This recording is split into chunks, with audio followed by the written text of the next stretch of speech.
अक्सर अखबारों में बिजनेस न्यूज में एक टर्म सुनने को मिलता है ना?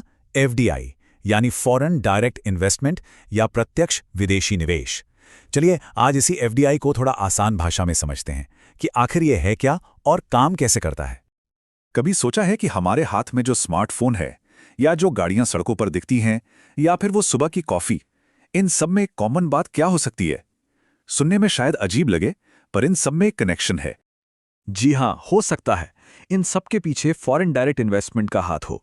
एफडीआई ये सिर्फ कोई भारी भरकम इकोनॉमिक टर्म नहीं है, ये वो ताकत है जो हमारी रोजमर्रा की चीजों पर भी असर डालती है। तो चलिए सबसे पहले ये समझते हैं कि आखिर ये फॉरेन इन्वेस्टमेंट होता क्या है, मतलब सीमाओं के पार पैसा कैसे सफर करता है। देखिए बहुत सिंपल है। जब कोई कंपनी या कोई इंसान एक देश से दूसरे देश के किसी बिजनेस में इन्वेस्ट करता है तो उससे फॉरेन डायरेक्ट इन्वेस्टमेंट यानी एफडीआई कहते हैं। लेकिन यहाँ एक ज़रूरी बात है, ये इन्वेस्टमेंट सिर्फ पैसा कमाने के लिए नहीं होता, बल्कि उस बिजनेस में एक लंबा और गहरा इंटरेस्ट दिखाने के लिए होता है। अब ये जो 10% का आंकड़ा है ना, ये बहुत ज़रूरी है। किसी भी इन्वेस्टमेंट को एफडीआई तभी कहा जाएगा जब बाहर का इन्वेस्टर दूसरे देश की कंपनी में कम से कम 10% की हिस्सेदारी, मतलब कि वोटिंग पावर खरीदे। यही वो नंबर है जो नियत साफ करता है कि इरादा लंबा टिकने का है। और पता है, यही 10% का फर्क एफडीआई को एफआईआई से अलग करता है। एफआईआई यानी फॉरेन इंस्टीट्यूशनल इन्वेस्टमेंट। एफआईआई में क्या होता है, लोग बस शेयर बाजार में पैसा लगाते हैं शॉर्ट टर्म फायदे के लिए, मतलब आज खरीदा कल बेच दिया। लेकिन एफडीआई एक लॉन्ग टर्म कमिटमेंट है, इसलिए इसे ज्यादा स्टेबल माना जाता है।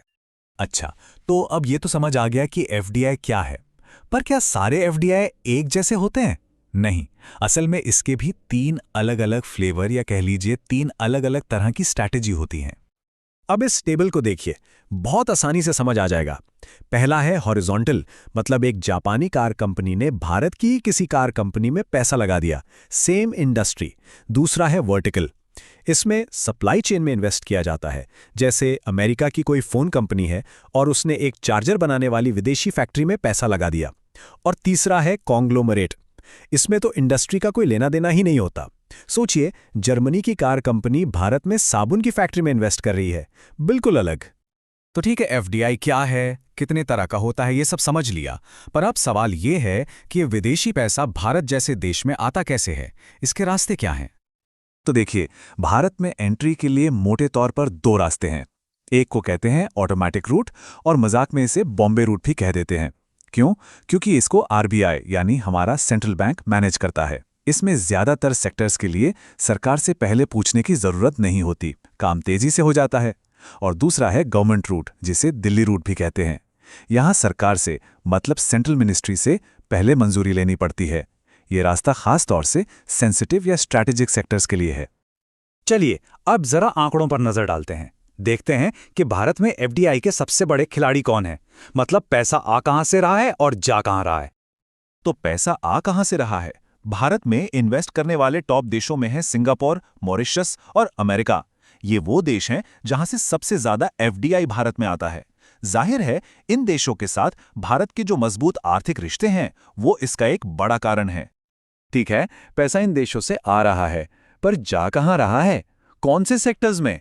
तो सबसे ज्यादा विदेशी निवेश आ रहा है कंप्यूटर सॉफ्टवेयर और हार्डवेयर में, सर्विस सेक्टर में और ट्रेडिंग में।